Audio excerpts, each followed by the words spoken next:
बिस्मिल्लाहिर्रहमानिर्रहीम। अस्सलाम वालेकुम। मैं हूं आपका मेज़बान हुसैन थेबो प्रोग्राम जायज़ा के साथ। आज हम जायज़ा लेंगे मुल्की मईशत का। आज हम जायज़ा लेंगे जो मुल्क में बदतरीन सैलाब आया हुआ है उसके नुकसानात का। आज हम जायज़ा लेंगे कि इमरान ख़ान साहब क्या देख रहे हैं।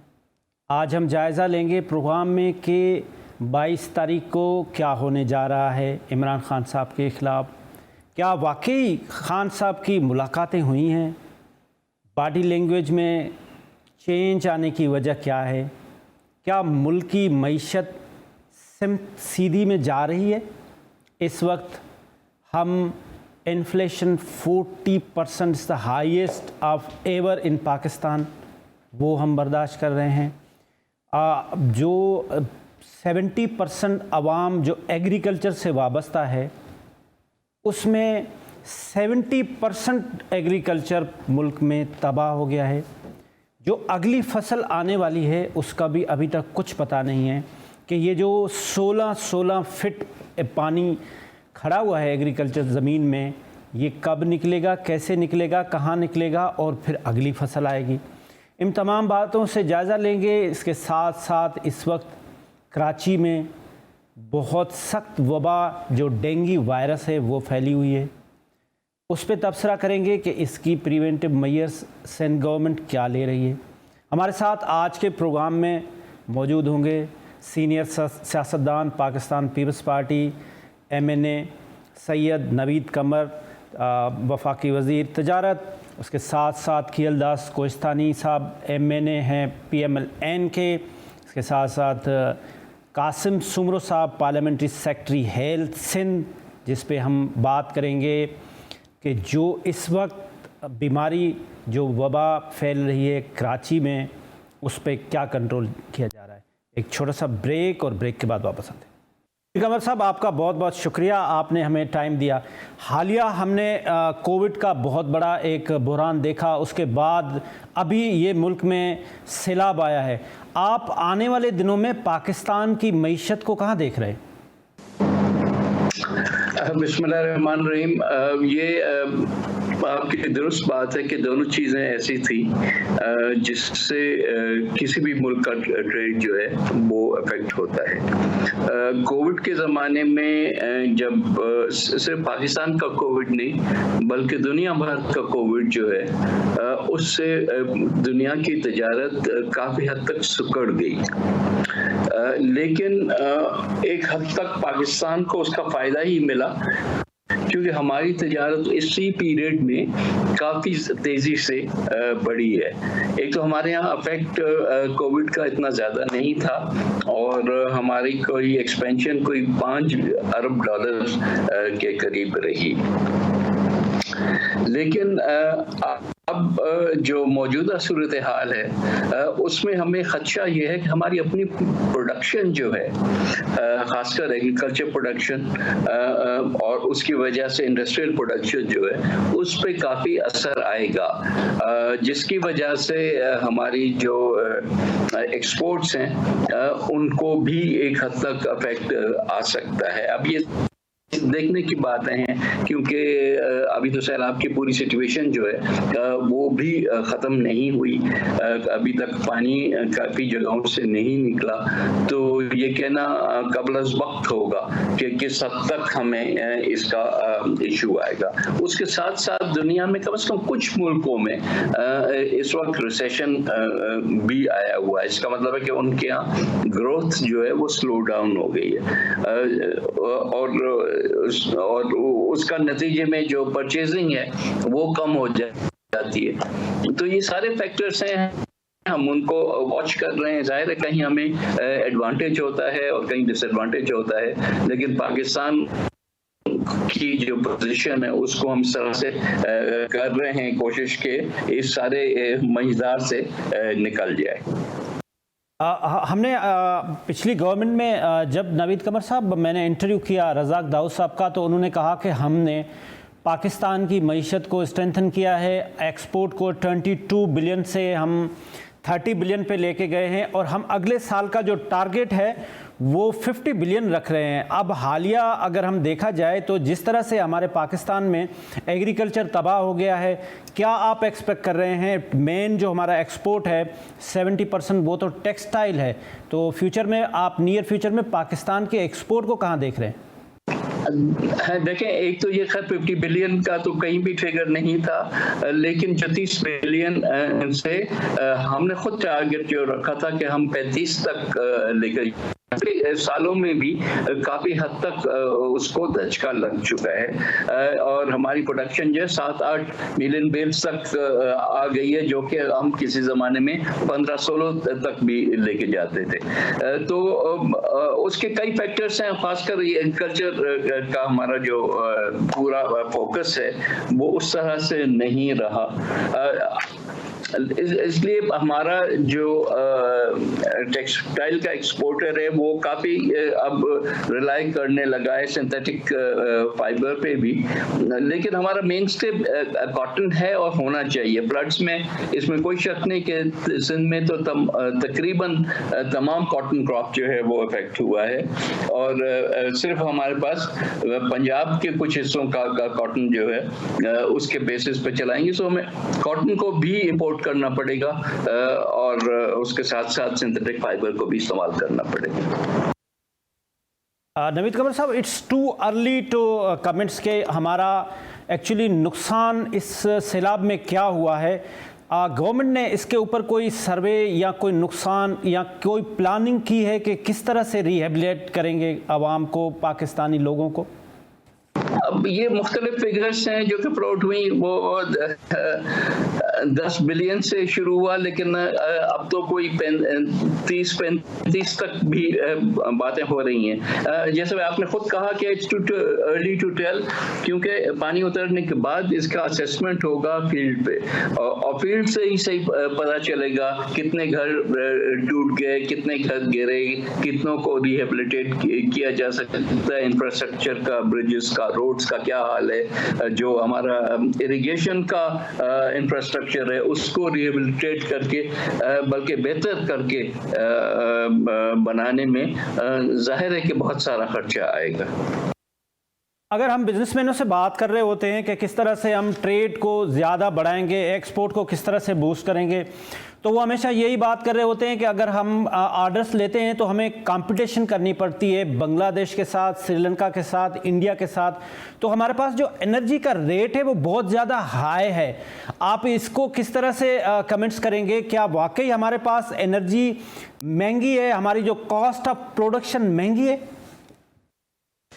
देखिए, पहली चीज तो ये कि ये हम पहले से कंसीड बात कर चुके हैं और हमने अपनी एक्सपोर्ट इंडस्ट्री को रीजनली कॉम्पिटिटिव रेट्स दिए हैं। हालांकि उससे हुकूमत को अच्छी खासी सब्सिडी देनी पड़ रही है, लेकिन हमने जो है वो 9 सेंट्स पे बिजली और $9 जो है पर MMBTU गैस। तो जहाँ तक एनर्जी की प्राइस का ताल्लुक है, पाकिस्तान जो है वो पूरे इस इलाके का जो है साउथ सेंट्रल एशिया का, उसमें हमारी कॉम्पिटिटिव वो है एनर्जी प्राइसेस। लास्ट गवर्नमेंट में ख़ास तौर पे एक मसला चल रहा था, जो RLNG का रेट है, जिस तरह से आपने खुद फरमाया कि वो 9 सेंट पे आप इसकी सप्लाई कर रहे हैं, तो वो पंजाब में कम थी और सिंध में ज़्यादा थी। अपटमा का ज़्यादा से ज़्यादा ये रिक्वायरमेंट थी कि ये पूरे मुल्क में एक जैसी की जाए। मैं ख़ास तौर पे RLNG की बात कर रहा हूँ, नेचुरल गैस का रेट तो फिक्स था। तो अब आपने उस पर कोई नई डेवलपमेंट की है? नहीं, पहली चीज तो ये कि हमने नेशनल रेट रखा है, जो पिछले हुकूमत में पंजाब के लिए सब्सिडी बढ़ती है, और ये रेट जो मैं बता रहा हूँ ये RLNG का रेट पूरे मुल्क के लिए। ऑफ कोर्स सिंध में जो हमारा एक्सपोर्टर है उसको जहां जहां नेचुरल गैस की फैसिलिटी है वो तो खैर इससे काफी ज्यादा सस्ती है, लेकिन ये मैं इंपोर्टेड गैस की बात कर रहा हूँ कि वो भी हम नेशनली एक ही कम्पिटिटिव रेट पे दे रहे हैं। नवीद कमर साहब, हमने देखा कि लास्ट गवर्नमेंट में इमरान खान साहब ने एब्सोल्युटली नॉट टू अमेरिका कहा, और उन्होंने कहा कि हम नया रिजीम बनाएंगे, हम ट्रेड लोकली करेंगे, जिसमें हम ईरान के साथ ट्रेड करेंगे, हम अफ़गानिस्तान के थ्रू ट्रेड करेंगे, हम रशिया के साथ ट्रेड करेंगे। तो अब जो आपकी हुकूमत आई है, आपकी क्या पॉलिसी है? क्या आप भी अमेरिका को एब्सोल्युटली नॉट कह रहे हैं और रशिया और ईरान और जो नेबर कंट्रीज़ हैं उनके साथ ट्रेड करने जा रहे हैं? पहली चीज तो ये कि एब्सोल्युटली नॉट वाली बात जो है बिल्कुल मुनाफिकत है और कुछ भी नहीं है। वही अमेरिकनों को खत लिखते हैं कि जी हमारी दोस्ती हमसे कर लो, उन्हीं के साथ मुलाकातें करते हैं और अपने लिए कुर्सी अपनी बचाने के लिए हर एक के साथ कभी एक दिन एक बात दूसरी बात। तो I don't want to go further into that. लेकिन जहाँ तक ट्रेड का ताल्लुक है, ट्रेड बिल्कुल सबसे होना चाहिए ईरान से। अब जाहिर है कि तमाम मुल्कों की अपनी अपनी मुश्किलात हैं। ईरान पे एक सैंक्शंस लगे हुए हैं अमेरिका की तरफ से, जिसकी वजह से कोई भी बैंकिंग चैनल जो है वो ईरान के साथ ट्रेड इसलिए नहीं कर सकता कि वो सारी की क्लियरेंस जो है उसकी वो न्यूयॉर्क के थ्रू होती है और उनके पैसे फंस जाएंगे, बल्कि बैंकों पे पेनल्टीज भी लगेंगी। तो उस लिहाज से हमने ईरान के साथ एक बार्टर का किया है मुआहिदा, जिसके तहत यहाँ से भी हम कुछ अशिया भेजेंगे और वहाँ से मंगाएंगे। और अब आहिस्ता आहिस्ता उसका वॉल्यूम आज जैसे आपने देखा वो बढ़ रहा है। इसी तरह से हम अफगानिस्तान के साथ भी जो ट्रेडिंग करते हैं वो काफ़ी सारे रुपयों में कर रहे हैं। तो ये नई चीज़ें हैं जो कि हम कर रहे हैं जिससे हमारा ट्रेड बढ़ेगा। बाकी उससे आगे आप रशिया, सेंट्रल एशिया वगैरह की जो बात कर रहे हैं उसमें कोई शक नहीं कि बहरहाल वो हमारे खित्ते का हिस्सा है। अभी आपने देखा कि एससीओ के जो समिट हुई थी उसमें भी तमाम इन लीडरान से वज़ीर आज़म साहब की भी मुलाकात हुई। तो और ट्रेड डिप्लोमेसी ही इस वक्त मॉडर्न वर्ल्ड में एक्चुअल डिप्लोमेसी होती है, अनलेस आप स्ट्रेटेजिक उस पे जाएं। तो मेरा ख्याल है कि हमारे इंटरेस्ट में ये है कि हम हर एक के साथ दोस्ती का हाथ बढ़ाएं। सवाई एक आध को पॉलिटिकल जहां प्रॉब्लम्स हैं, बाकी बाय एंड लार्ज हम हर एक के साथ ट्रेड करना चाहते हैं। कुछ मुबसरीन का कहना ये भी है कि ज़रूरत के मुताबिक जब पाकिस्तान को ज़रूरत पड़ी तो उन्होंने टमाटर, सब्जियां तो ईरान से मंगा ली, लेकिन आप ईरान से आयल और RLNG अगर आप कतर से ले रहे हैं तो आप ईरान से मुआहिदा क्यों नहीं कर रहे हैं कि आप ईरान से आयल भी लें, बाकी चीज़ें भी लें, ट्रेड करें? नहीं, देखिए पहली चीज तो ये कि जो भी मुमकिन हुआ वो हम जरूर करेंगे। लेकिन जैसे मैंने कहा ईरान पे क्योंकि सैंक्शंस हैं, वो बॉर्डर में नहीं आता, उसके लिए प्रॉपर बैंकिंग सिस्टम चाहिए, तो वो इस वक्त मुमकिन नहीं है। हम LPG जरूर मंगा रहे हैं ईरान से, लेकिन वहाँ से क्रूड या जो प्रोडक्ट है वो इस वक्त अभी हम उस पोजीशन में नहीं है कि मंगाए। नवीद कमर साहब, ये जो नई गवर्नमेंट आई, ख़ास तौर पे PDM ने जो लॉन्ग मार्च किया, उसका एक ही मोटो था कि मुल्क में महंगाई है, लेकिन उस वक्त महंगाई इन्फ्लेशन 18% थी। अब इस वक्त जो इन्फ्लेशन है वो 40% है और लोगों की चीखें निकल गई हैं। तो ये जो आपकी PDM की हुकूमत है, इसको कितने दिन मज़ीद आप चलता हुआ देख रहे हैं? पहली चीज तो ये PDM गवर्नमेंट जो आप नाम दे रहे हैं, PDM नहीं बल्कि ये तमाम जो फॉर्मर ऑपोजिशन थी उसकी कोलिशन गवर्नमेंट है। कुछ पार्टीज PDM में है, कुछ नहीं है। कितने कब तक चलते हुए देखते हैं? इंशाल्लाह अगस्त 13 मैं देख रहा हूँ इसको चलते हुए, तो उस बात में कोई शक नहीं। हाँ, इन्फ्लेशन की आपने बात की, इन्फ्लेशन है और काफी हाई इन्फ्लेशन है। अगर हमारी प्रोडक्टिविटी हम इतनी बढ़ा चुके होते कि हमें अपना खाने पीने की अशिया भी इंपोर्ट नहीं करनी पड़ती, वीट नहीं करनी पड़ती वगैरह, जो कि हम एक्सपोर्ट करते थे जब हम छोड़ के गए, और अनफॉर्चुनेटली अब हम इम्पोर्टर बन गए इन चीज़ों के, तो फिर हमें ये सारी मुश्किलात ना आती हैं। अब तो जो प्राइसेस हम देख रहे हैं वो तो यूक्रेन वॉर की वजह से और दूसरे फैक्टर्स की वजह से जो दुनिया में बढ़ी हैं तो वो हमारे यहाँ भी बढ़ी हैं। इसमें हम ये तो नहीं कर सकते जैसे कि पिछली हुकूमत जाते जाते 10 रुपए कम कीमत की, जबकि 100 रुपए कीमत बढ़ गई थी दुनिया में। या तो हमारे अपना तेल होता तो हम उससे इस किस्म का खेल खेल सकते थे, लेकिन ये तो काफी हद तक रिस्पॉन्सिबल हरकत थी। हैविंग सेड दैट, जाहिर है कि जब स्टेबलाइजेशन आएगी तो उसके साथ साथ ये सारी चीजें सेटल भी होती हैं। हमारा बैलेंस ऑफ ट्रेड बेहतर होगा, हमारा रुपया जो है सेटल होगा और उसकी वजह से ये इन्फ्लेशन भी अंडर कंट्रोल आएगी। लेकिन इसमें हम कोई भी एक नीजर्क पॉलिटिकल डिसीजन नहीं लेंगे। हम जो प्रूडेंट इकोनॉमिक डिसीजंस देंगे उससे तकलीफ जरूर आ रही है, लेकिन पाकिस्तान को वापस अपने पैरों पे खड़ा करने के लिए बहुत जरूरी है। नवीद कमर साहब, आपने जो पिछली हुकूमत को बाहर भेजा, एक कॉन्स्टिट्यूशनली आपने प्ले किया, नो कॉन्फिडेंस मूव पेश की जिसमें आप सक्सेसफुल गए। ये एन आइन के मुताबिक था, लेकिन इमरान खान साहब बाहर जब रोडों पे आए तो उन्होंने आपके खिलाफ एक अमेरिकन लॉबी होने का इल्ज़ाम लगाया। दूसरा, उन्होंने कहा कि आप इम्पोर्टेड हैं और उनका नैरेटिव लोगों में बिका और लोग अब उनके साथ हैं और वो इस वक्त आपके लिए बहुत बड़ी थ्रेट बने हुए हैं। मुबसरीन का कहना ये है कि अगर इस वक्त इलेक्शन होती है तो वो क्लीन स्वीप करके चले जाएंगे और आप सब लोग देखते रह जाएंगे। ये पाकिस्तान की तारीख में पहली दफा था कि एक कॉन्स्टिट्यूशनल और पार्लियामेंट्री सिस्टम में जिस तरह से होता है कि हुकूमत तब तक रहती है जब तक कि उसको मेजॉरिटी हो असेंबली में, और जिस दिन असेंबली में मेजॉरिटी खत्म हो जाए उस दिन वो गवर्नमेंट घर चली जाए। बदकिस्मती से पाकिस्तान की तारीख में हमेशा जब भी हुकूमतों को निकाला गया तो थ्रू क्वाज़ी कॉन्स्टिट्यूशनल मीन्स या कम्प्लीटली अनकॉन्स्टिट्यूशनल मीन्स से निकाला गया, चाहे जुडिशरी हो चाहे फौज हो। ये पहली दफा है कि डेमोक्रेटिक तरीके से हुकूमतें गई हैं, वरना दुनिया में ये कोई अनयूजुअल बात नहीं है। लेकिन खान साहब के लिए कोई भी डेमोक्रेटिक ऑप्शन को एक्सेप्ट करना मेंटली, जिससे उनका ज़ाती तौर पे जो है फायदा ना हो, वो कभी भी वो नहीं जाते। इस वक्त उन्होंने जो स्टांस लिया हुआ है वो बहुत एग्रेशन का स्टांस लिया है। जनरली ये पॉपुलिस्टिक स्टांस है क्योंकि पब्लिक अपनी फ्रस्ट्रेशन इनके अल्फाज के थ्रू निकलते हुए देखती है, तो वो अगर फौज को गाली देते हैं या इलेक्शन कमीशन को गाली देते हैं, हमें तो खैर वो देंगे, ये हर वक्त देते हैं इवन विद इन गवर्नमेंट।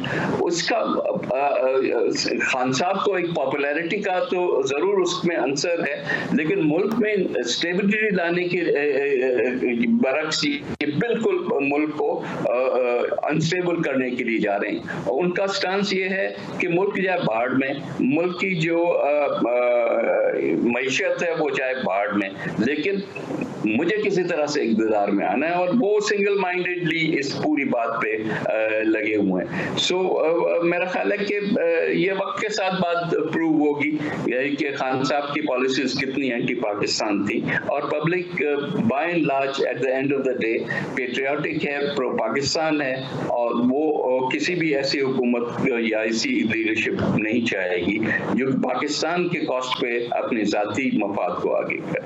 देखें, जो आप बात कर रहे हैं ना कि वो प्रैक्टिकली नहीं है, तो ऐसा नहीं है। मैंने पंजाब में जब हालिया बाई इलेक्शंस हुए, मैंने वहाँ जाके ख़ुद कवर किए, लेकिन वहाँ पे उन्होंने टफ टाइम दिया। मोस्ट प्रोबेबली उन्होंने 20 में से 16 सीटें जीत के क्लीन स्वीप किया, और आपके लिए इस वक्त बहुत बड़ी थ्रेट है इमरान खान साहब। और अगर वो सिंध में भी आते हैं तो वो आपके लिए बड़ा चैलेंज है। आपने हालिया देखा कि उन्होंने कराची में बाकी सब पीडीएम के नुमाइंदों को गिरा दिया और उनका अकेला कैंडिडेट जीत गया और क्लियर मेजॉरिटी से जीता। देखिए, जैसे मैंने कहा कि ये तो ज़ाहिर पॉपुलिस्ट स्लोगन है और उससे उनकी पॉपुलैरिटी आती है। हम जब सिर्फ एग्जाम्पल लेते हैं कि पंजाब की 9 MP की सीटें जो थी, ये मत भूलें कि ये सारी की सारी PTI की सीटें थी जो उसने रीगेन की हैं। तो एक हद तक जो कि वो अपनी बाई इलेक्शंस लूज कर रहे थे इक़्तिदार से हटने से पहले वो अब मेंटेन कर रहे हैं। तो हाँ,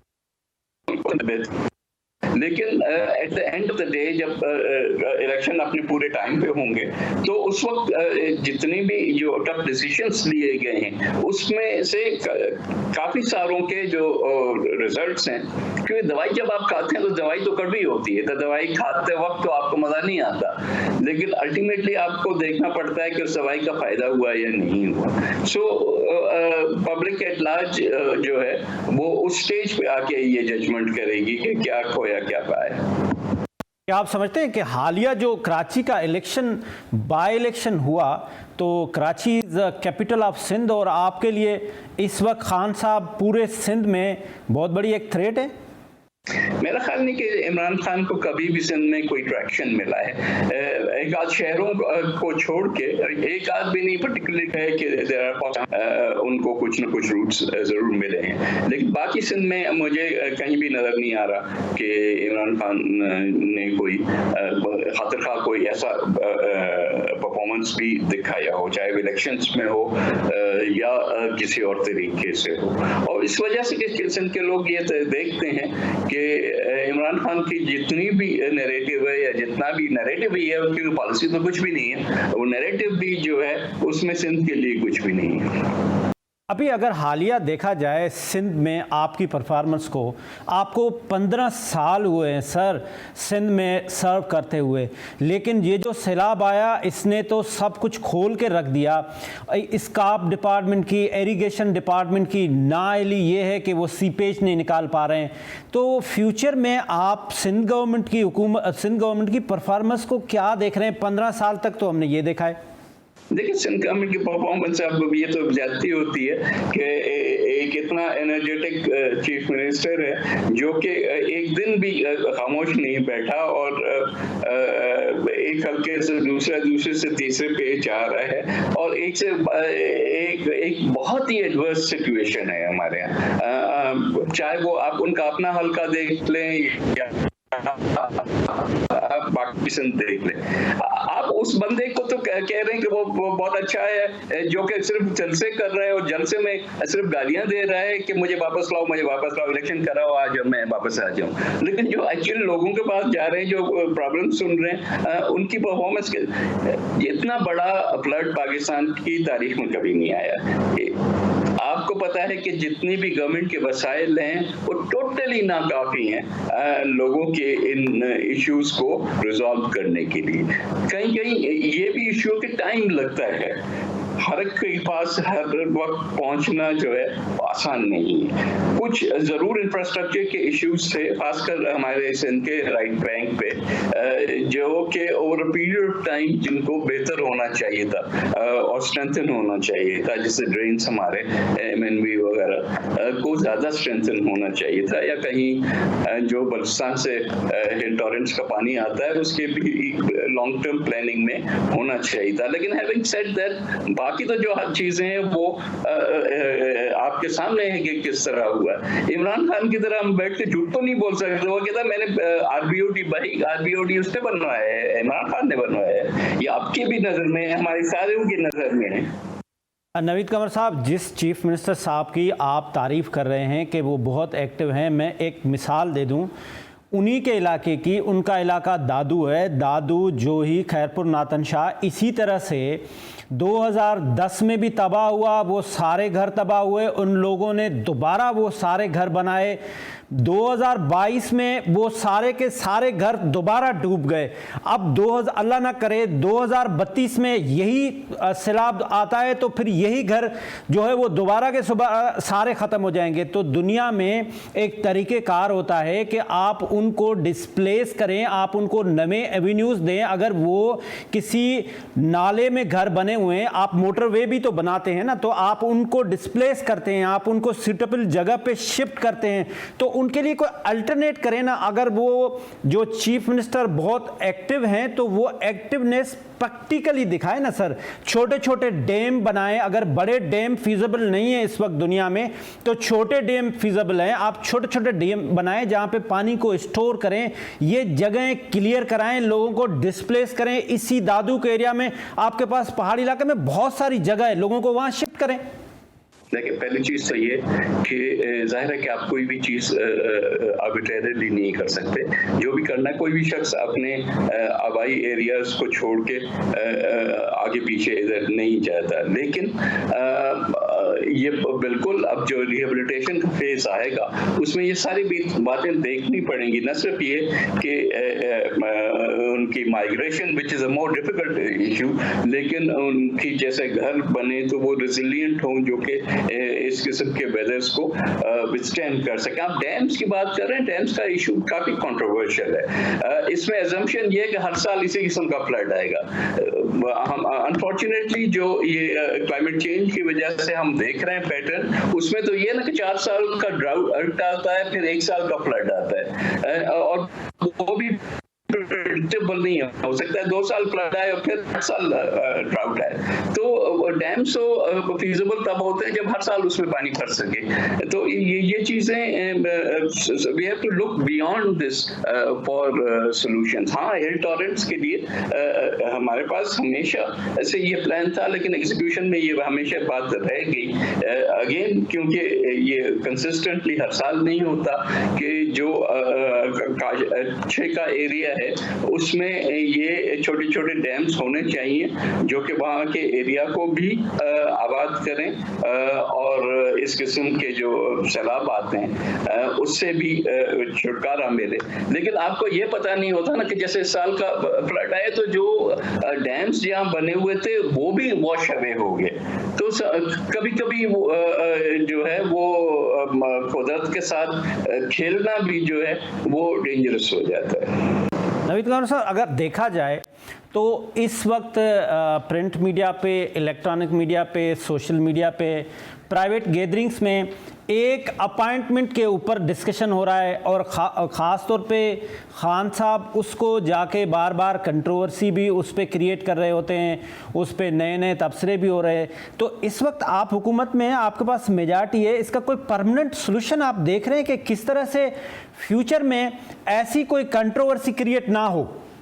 देखो, पहली चीज तो ये कि हर काम कानून के मुताबिक, आइन के मुताबिक होना चाहिए। इसमें खान साहब हर चीज में अपना मतलब जो निकालने की कोशिश करें, खुदा का वास्ता किसी तरीके से कुर्सी वापस मिल जाए, उस वजह से वो हर इंस्टीट्यूशन को अटैक करते हैं, हर इंस्टीट्यूशन को जो है वो डिग्रेड करते हैं। लेकिन आई थिंक हमें अपने रूल्स को भी देखना चाहिए और फौज के साथ मिल बैठ के ये भी, जैसे हमने जुडिशरी का इशू रिजॉल्व किया कि जी जो सीनियर मोस्ट होगा वो ही चीफ जस्टिस बनेगा, 18th अमेंडमेंट में हम लाए थे। इसी किस्म के पैटर्न पे हमें देखना पड़ेगा कि हम फौज की चीफ्स के लिए भी कोई ऐसा रास्ता निकालें कि हर दफे जब चीफ की अपॉइंटमेंट या रीअपॉइंटमेंट की बात आए तो मुल्क में एक भूचाल ना आ जाए, बल्कि एक स्मूथ ट्रांजैक्शन होनी चाहिए।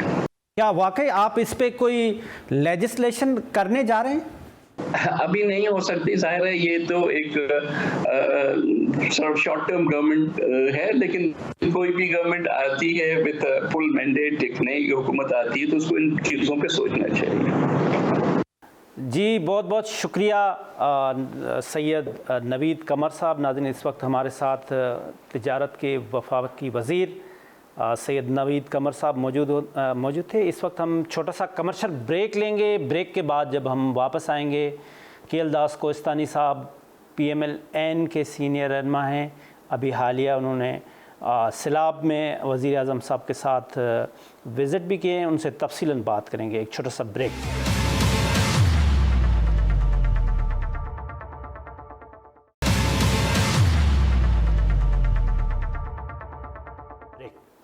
वेलकम बैक नाज़रीन। इस वक्त हमारे साथ मौजूद हैं KL दास कोहिस्तानी साहब, MNA हैं PMLN के। अभी हालिया विज़िट किए वज़ीर आज़म साहब के साथ भी पूरे सिंध के अंदर। KL दास कोहिस्तानी साहब, सबसे पहले आपका बहुत शुक्रिया। ये फरमाएं, इस वक्त आपने हालिया सैलाब में विज़िट किए पूरे सिंध में, क्या सूरत हाल है और कितना एक एक्सपेक्टेड नुकसान हुआ है? हुसैन देवर साहब देखें, ये मैं समझता हूँ कि मैंने तो 2010 में भी ज़ाती तौर पे फ्लड देखा था, और बल्कि उसमें जो इमदादी सरगर्मियों थे उसमें मैं हिस्सा भी मैंने लिया था। उस वक्त भी मैं कैन शाह और ये सारे सिंध के काफ़ी तकरीबन मैंने देखे थे। मगर मैं समझता हूँ कि जो इस दफ़ा जो बारिश का जो सैलाब आया है, जो बारिश ज़्यादा हुई है, वो जितना पानी आया है, कल जब हम यहाँ से वफाकी वज़ीर तवानाई खुरम दस्तगी के साथ में जब मैं गया हूँ, तो दादू से उतरने से पहले जब हमने हेली पे देखा है तो एक अजीब सा आकाश था, और एक जैसे जजीरों में कोई गांव हो, मगर वो गांव और शहर डूबे हुए थे। 9-9 फुट पानी थी और छतें नजर आ रही थी, और एक बड़ा अलमिया था। और फिर लोग जो पक्के पे टेंटों में या बेयारो मददगार खुले आसमान में बैठे हुए थे, ऐसी तबाही मैंने तो अपनी ज़िंदगी में नहीं देखी। जी क़ियादत कोस्तानी साहब, ये फरमाइए, आप एक बिजनेसमैन भी हैं, उसके साथ साथ आपका एग्रीकल्चर से वाबस्ता भी हैं। आप मुझे ये फरमाएं, इस वक्त जो सिंध में ये एग्रीकल्चर का नुकसान हुआ है, ये कितना बड़ा नुकसान है? और ख़ास तौर पे इस वक्त अगर हम देखें तो इन्फ्लेशन जो है वो 40 डिजिट में चला गया है। तो क्या आप समझते हैं कि ये हम इसको किस तरह से आगे चल के और सर्वाइव करेंगे, और हुकूमत कैसे चलेगी? देखिए, सिर्फ कॉटन तो है ही है, मगर उसके साथ हमारा राइस बेल्ट है, ये पूरा लाड़काना सक्खर का है आधा एरिया, और बलूचिस्तान का एरिया, सिंध का ये दादू, ये सारी पट्टी जो है ना, राइस 86 यहाँ पैदा होता है, जो अमूमन एक्सपोर्ट होता है। राइस एक्सपोर्ट से पाकिस्तान का ज़र मुबादला भी आता है। तो मैं समझता हूँ राइस और कॉटन की फसल मुकम्मल तौर पर इन 13-14 डिस्ट्रिक्टों में ख़त्म हो चुकी है, और पंजाब में भी काफ़ी उसका नुकसान हुआ है कॉटन का। बलूचिस्तान में भी राइस का जो क्रॉप है वो भी ख़त्म हो गया है। तो ज़ाहिर गंदम भी वक्त पे नहीं लगेगी, तो हमारे यहाँ एक ग़िज़ाई बहरान भी आने का खदशा है, जिसके लिए हमें हमारी वफाकी हुकूमत, हम सब कोशिश कर रहे हैं कि उनका भी हमें बंदोबस्त करना पड़ेगा, कि हमें गंदम ज़ाहिर अब इम्पोर्ट करनी पड़ेगी। तो चीनी तो चलो हमारे पास मौजूद है, उसका बहरान नहीं है, आटे का बहरान आ सकता है। तो ये सारी चीज़ें मैं समझता हूँ पाकिस्तान की एग्रीकल्चर को बड़ा नुकसान हुआ है, पाकिस्तान की इकोनॉमी को बड़ा नुकसान हुआ है। ये तो हमें बाद में पता लगेगा, कि अभी तो हम तो सिर्फ इन इमदादी कामों में फर्स्ट जो इनिशियली है उनमें लगे हुए। जी क़ियादत कोस्तानी साहब, मैं आपसे आखिरी सवाल ये अर्ज़ करूं कि क्या वज़ीर आज़म साहब ने कोई पैकेज स्पेशली सिंध के लोगों के लिए, कोई जो सैलाब मुतासिर हैं उनके लिए कोई पैकेज अनाउंस किया है? हुसैन साहब देखें, पहला जो अवाम के लिए एक डायरेक्ट अवाम के पास पैसा जाए, वो तो बेनज़ीर इनकम सपोर्ट प्रोग्राम के लिए 28 अरब रखे गए थे, फिर उसको बढ़ा के 70 अरब रुपए रखे गए, जो उसमें रजिस्टर्ड हैं और नए भी रजिस्टर्ड होने हैं। तो वो रिलीफ तो शुरू हो गया, और मैं समझता हूँ कि जो कल तक या जो ठीक है 23 अरब से ज़्यादा या उससे लगभग जो है ना पैसे अवाम के पास डायरेक्ट 25,000 फी खानदान को जा रहे हैं, वो पहुंच चुके हैं। दूसरा, उन्होंने सूबों के लिए जैसे सिंध के लिए 15 अरब का ऐलान किया, या अब जो ज़ाहिर है जो बहाली घरों की उनका सर्वे होना है, या जो डेथ हुई है इसमें कीमती जाने ज़ाया हुई है, हर घर जो बंदा डेथ हुआ है उनके ख़ानदान को 10 लाख रुपए का फी जो है मुआवजा दिया गया, जो तकरीबन 1500 से पाकिस्तान में ज़्यादा है। उसमें 1200-1300 NDMA ने इतनी उनको रकम दी है, जो ज़ाहिर किसी कीमती जान की कोई इतनी कीमत नहीं है, मगर फिर भी फैमिली के सपोर्ट के लिए तो वफाक की तरफ से ये भी दिया गया है। और जो मतलब आने वाले दिनों में, जैसे अब रेलवे का निज़ाम तबाह हो गया है, जैसे NH का जो सड़कें तबाह हो गई है, तो ज़ाहिर जो वफाक के काम करने वाले हैं वो उसमें उनकी बहाली और घरों की जो मरम्मत के लिए जो भी है वो भी रकम रखी गई है, तो वो भी दी जाएगी। जिस डिस्ट्रिक्ट में तबाही हुई है उनमें बिजली के बिलों में रियायत दी जा रही है, ताकि उनको बिल ना लिए जाए। तो इस किस्म की वफाक अपने इनिशिएटिव ले रहा है। बाकी KPK में भी 10 अरब रुपए दिए गए हैं, बलूचिस्तान में भी दिए गए हैं, और बाकी जो बाहर से आने वाली इमदाद है वो भी तमाम सूबों में NDA में जो जितने ज़्यादा है इफेक्ट उनको दे रहे हैं। बहुत बहुत शुक्रिया क़ियादत कोस्तानी साहब। एक लेते हैं छोटा सा कमर्शियल ब्रेक, और ब्रेक के बाद हम बात करेंगे ख़ास तौर पे इस वक्त जो ये वबा कराची में आई है, डेंगू वायरस। हमारे साथ मौजूद होंगे कासिम सुमरो साहब, पार्लियामेंट्री सेक्रेटरी हेल्थ सिंध। एक छोटा सा कमर्शियल ब्रेक।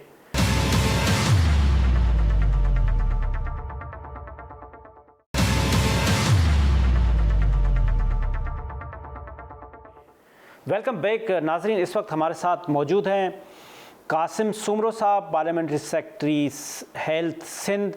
कासिम साहब, आपका बहुत बहुत शुक्रिया, आपने हमें टाइम दिया। कासिम सुमरो साहब, ये फरमाइए कि इस वक्त सिंध में ये डेंगू वायरस के कितने केसेस हैं और सिंध हुकूमत इस वक्त क्या इमीडिएट प्रिवेंटिव मेजर्स लेने जा रही है? देखिए सर, केसेस तो उसकी एग्जैक्ट फिगर जैसे मैं अपने हेल्थ डिपार्टमेंट के पास जो फिगर रजिस्टर्ड होती है उसके केसेस बताऊं तो हर रोज हमारे पास सैकड़ों की तादाद में केसेस आ रहे हैं। लेकिन बहुत सारे ऐसे भी केसेस हैं, मिसाल के तौर पर कि प्राइवेट लेबोरेटरीज ऐसी हैं जो लोग अपने तौर पर जाके अप्रोच करते हैं, प्राइवेट क्लिनिक्स में जाके अप्रोच करते हैं। तो कुछ ऐसे फिगर जो है ना वो हमारे पास एग्जैक्ट डेटा जो है वो उस कॉन्टेक्स्ट में नहीं आ रही। लेकिन जो हमारे पास हॉस्पिटलाइजेशन के लिए जो प्रेशर आया हुआ है ना लोगों का, बिकॉज ऑफ थोड़ी सी लिटिल पैनिक है लोगों के अंदर के जी, गॉड फॉरबिड हमारे पास तो बहुत ज्यादा जो है वो केसेस हैं, तो उस वजह से हमारे पास वो प्रॉब्लम्स हैं। लेकिन हम अपनी तरफ से जो हमारी हॉस्पिटल और बेडिंग कैपेसिटी है उसको हमने एनहांस किया, वो पूरी तरीके से काम कर रही है। और जो फॉगिंग है, जो हमारी फॉगिंग के दो मेजर्स हैं, एक हमारे हेल्थ डिपार्टमेंट करता है और दूसरा जो है वो हमारे लोकल गवर्नमेंट जो है, ये मिसाल कराची की हद तक जब बात करेंगे तो लोकल गवर्नमेंट जो है वो उसकी मेजर्स ले रहे हैं। अनप्रेसिडेंटेड रेन्स की वजह से जाहिर है हमारे पास थोड़े से हालात पहले क्या जो रूटीन पर ईयर होते हैं, डेंगू आपको पता है पूरी दुनिया में ये वायरस मौजूद है। लेकिन जो हमें प्रिएम्प्टली जिस वक्त बारिशें अर्ली हुई तो उस वजह से जो मेजर्स या जो मेजर्स लिए जा सकते थे उसमें थोड़ी डिले हुई बिकॉज ऑफ द रेन, तो उस वजह से ये वायरस आया। लेकिन हमें इसमें पैनिक होने की जरूरत नहीं है। हम अपने तौर पर अपने हाइजीन को मेंटेन करेंगे। अपने घर में अगर हम जो चीजें जो खुली हुई हैं, पानी खुला हुआ है, साफ पानी, उसको हम ढांप पे रखें, हम अपने एहतियात करेंगे तो कोई इतनी बड़ी मसला नहीं है। सुमरो साहब, आप बजा फरमा रहे हैं, लेकिन मेरा कैटेगरिकली सवाल था कि इस वक्त सिंध गवर्नमेंट क्या इमीडिएट प्रिवेंटिव मेजर्स लेने जा रही है?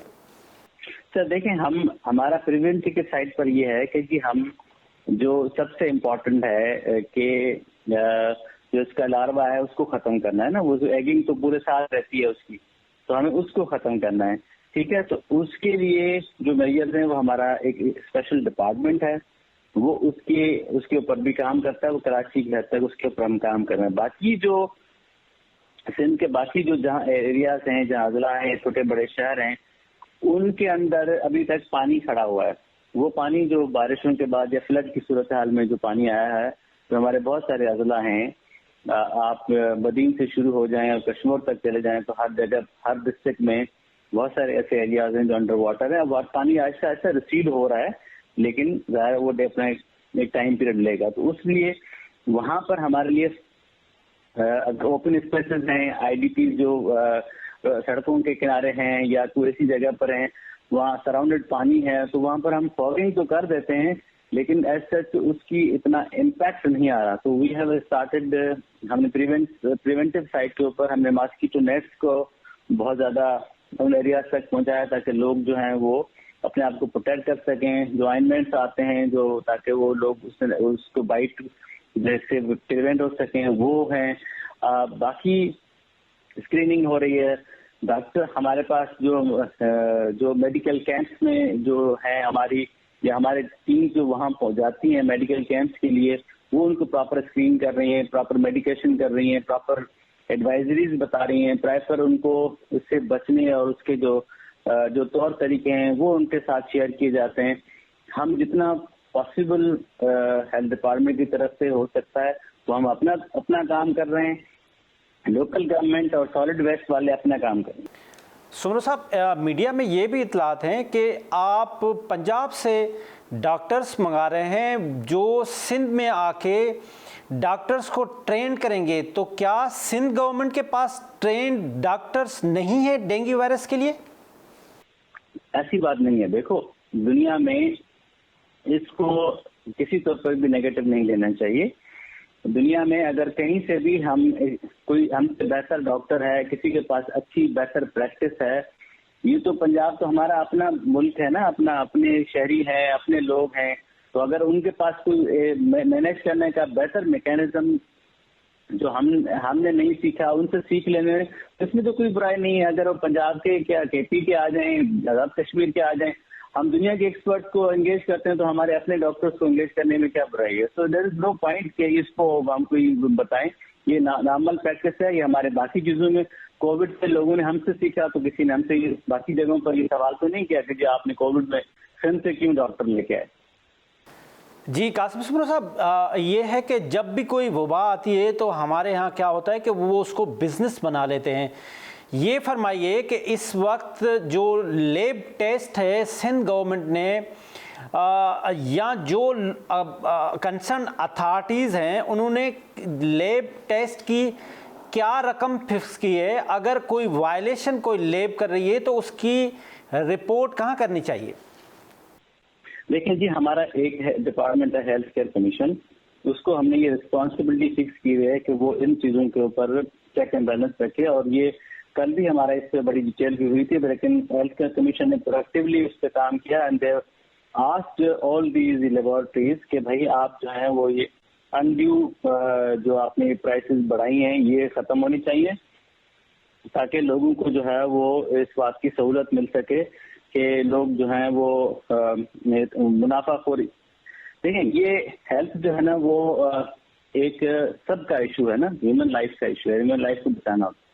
उस पे किसी को दवाइयों को होर्डिंग करना या अचानक से लेबोरेटरी की प्राइसेस को बढ़ा देना ताकि लोग जो है वो ज्यादा इन्फेक्ट हैं तो ज्यादा टेस्ट होंगे तो आप हमें ज्यादा कमाएंगे। आप कमाने के और तरीके भी हो सकते हैं, मैं किसी की बिजनेस की मुखालिफत नहीं करता, ना किसी को क्रिटिसिज्म करता हूँ, लेकिन थोड़ा सा ह्यूमिलिटी फैक्टर हमारे अंदर होना चाहिए कि हम इन चीजों के ऊपर जो है वो जब इस वक्त हमारे सिंध के लोग जहाँ पर भी रह रहे हैं वो हमारे बड़े शहर कराची में हो, हैदराबाद में हो, सक्खर में हो, लरकाना में हो, खैरपुर में हो, नवाबशाह में हो, मीर खास में हो, उमरकोट में हो, नवकोट में हो, बदीन में हो, ठट्टा में, Sujawal, anywhere they all are suffering because of the natural calamity. Soomro साहब, मेरा सवाल ये था कि सिंध गवर्नमेंट ने स्पेशली ये जो लैब टेस्ट है इसकी जो चार्जेस है वो क्या फिक्स किए? हेल्थ केयर कमीशन ने डेफिनेटली प्राइसेस फिक्स की हैं और अखबार में पब्लिक भी की हैं। कासिम साहब, ये फरमाइए कि कराची के अंदर ये इतलात हैं कि टोटल 30 गाड़ियां हैं और 60 अफराद हैं और 3 करोड़ से ज़्यादा आबादी है, तो ये किस तरह से मैनेज करेंगे? देखें, इसमें मैंने जैसे आपको कहा कि जो हमारे पास जो हेल्थ डिपार्टमेंट की रिस्पॉन्सिबिलिटी है, हम उसमें जो हमारे पास फैसिलिटीज हैं जो नॉर्मल हालात के लिए जो हम डील करते हैं वो अब जैसे मिसाल के तौर पर जब हम कोविड आया था तो ज़ाहिर है ये कोविड एक इन्फेक्शियस बीमारी थी ना, तो हमारे पास उस वक्त इतनी ज़्यादा फैसिलिटीज नहीं थी, टेस्टिंग फैसिलिटीज नहीं थी, वार्ड नहीं थे, वो आईसीयू की फैसिलिटीज नहीं थी, तो हमने उसको इन्हांस किया, उसके कैपेसिटी को सिंध के लोगों के लिए, बल्कि और भी बहुत बाकी जगहों से, बाकी सूबों से भी लोग आए थे जिनको हमने ट्रीट किया। तो इसका मतलब ये है कि जो नॉर्मल हालात होते हैं, नॉर्मल डेज जो होते हैं, उसके लिए कैपेसिटी आपके पास है, सिस्टम में मौजूद है। लेकिन जब अनप्रेसिडेंट डेज आते हैं, मिसाल के तौर पर जैसे आज हैं, अगर कोई डेंगू के हवाले से, तो अब इस वक्त ये तो पता नहीं था ना कि पूरे सिंध में पानी इस तरह फैल जाएगा और बारिशें इतनी ज्यादा होंगी तो आपके पास मलेरिया के केसेस ज्यादा आ जाएंगे। तो आपने तैयारी की थी कि जो नॉर्मल मलेरिया के केसेस होंगे उसको हम इस तरह डील करेंगे। अब जब आपके पास बहुत ज्यादा स्केल बढ़ गया है तो बहुत ज्यादा के लिए बहुत ज्यादा जो इक्विपमेंट चीजें चाहिए होती हैं, मशीनरी चाहिए होती है, ह्यूमन रिसोर्स चाहिए होता है, तो उसको भी हम कैटर फॉर कर रहे हैं। उसको भी हमने डिप्टी कमिश्नर साहिबान से रिक्वेस्ट किया है, हम आपको गवर्नमेंट ऑफ ने पैसे दे दिए कि आप अपनी मशीन खरीदें, फॉगिंग शुरू करें। ये एक अलग एक प्रोसीजर है। हमने हेल्थ डिपार्टमेंट की तरफ से जो है वो फर्दर मशीनें जो है वो उसको स्ट्रेंथन किया है, उसको अपनी कैपेसिटी बढ़ाई है। कहीं मोबिलिटी का इशू था, उसको किराए पे रेंटेड आउट मशीनरी ली है और अपना गाड़ियां ली हैं, उसको हम रेंट आउट करके उसको फॉगिंग कर रहे हैं।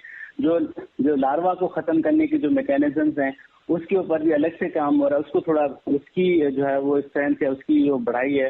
ह्यूमन रिसोर्स को थोड़ा और एक्टिवेट किया, मोबिलाइज किया, बाकी डिपार्टमेंट से निकाल के एक जगह पर फिक्स किया। So we are doing all our best कि अपने लोगों को हम जितनी खिदमत कर सकते हैं वो करें।